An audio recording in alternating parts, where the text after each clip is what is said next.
With the court's permission.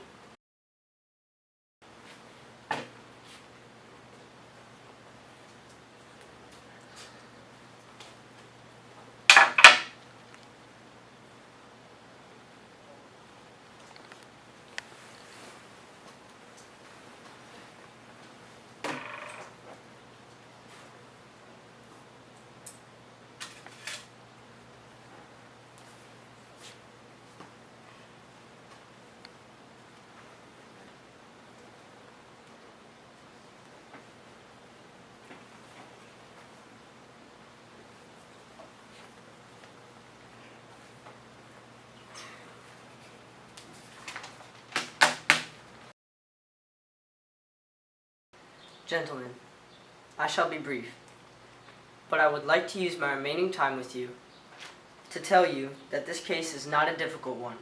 It requires no minute sifting of complicated facts, but it does require you to be sure beyond all reasonable doubt as to the guilt of the defendant. To begin with, this case should have never come to trial. This case is as simple as black and white. The state has not produced one iota of medical evidence to the effect that the crime Tom Robinson is charged with ever took place. It has relied instead upon the testimony of two witnesses whose evidence has not only been called into serious question by cross-examination, but has been flatly contradicted by the defendant. The defendant is not guilty, but someone in this courtroom is. The state has not produced one iota of medical evidence to the effect that the crime Tom Robinson is charged with ever took place. It has instead relied upon the testimony of two witnesses whose evidence has not only been called into serious question upon cross-examination, but has also been flatly contradicted by the defendant. The defendant is not guilty, but someone in this courtroom is. I have nothing but pity in my heart for the chief witness for the state, but my pity does not extend as far as to her putting a man's life at stake, which she has done in an effort to get rid of her own guilt. I say guilt, gentlemen, because it was guilt that motivated her. She has committed no crime. She has merely broken a rigid and time-honored code of our society, a code so severe that whoever breaks it is hounded from our midst as unfit to live with. She is the victim of cruel poverty and ignorance, but I cannot pity her. She is white. She knew full well the enormity of her offense, but because her desires were stronger than the code she was breaking, she persisted in breaking it. She persisted, and her subsequent reaction is something that all of us have known at one time or another. She did something every child has done. She tried to put the evidence of her offense away from her. But in this case, she was no child hiding stolen contraband. She was struck out at her victim. Of necessity, she must put him away from her. He must be removed from her presence, from the world. She must destroy the evidence of her offense. What was the evidence of her offense? Tom Robinson, a human being. She must put Tom Robinson away from her. Tom Robinson was her daily reminder of what she did. What did she do? She tempted a Negro. She was white and she tempted a Negro. She did something that in our society is unspeakable. She kissed a black man. Not an old uncle, but a strong young Negro man. No code mattered to her before she did it, but it came crashing down on her afterwards. Her father saw it, and the defendant has testified as to his remarks. What did her father do? We don't know, but there is circumstantial evidence to indicate that Mayella Ewell was savagely beaten by someone who led almost exclusively with his left. We do know in part what Mr. Ewell did. He did what any God-fearing, persevering, respectable white man would do under the circumstances. He swore out a warrant, no doubt signing it with his left hand. And now Tom Robinson sits before you, having taken the oath with the only good hand he possesses, his right hand. And so a quiet, respectable, humble Negro who had the unmitigated temerity to feel sorry for a white woman has had to put his word against two white peoples. I need not remind you of their appearance and conduct on the stand. You saw them for yourselves.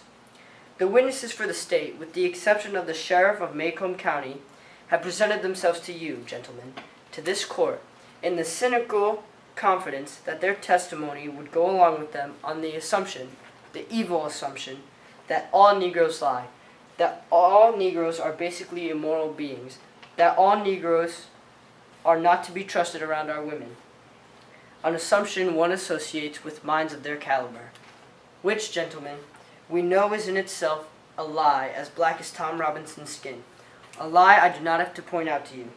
You know the truth, and the truth is this. Some Negroes lie. Some Negroes are immoral. Some Negro men are not to be trusted around women, black or white. But this is a true statement that applies to the human race and not to a particular race of men. There is not a person in this courtroom who has never told a lie, who has never done an immoral thing, and who has never looked upon a woman without desire.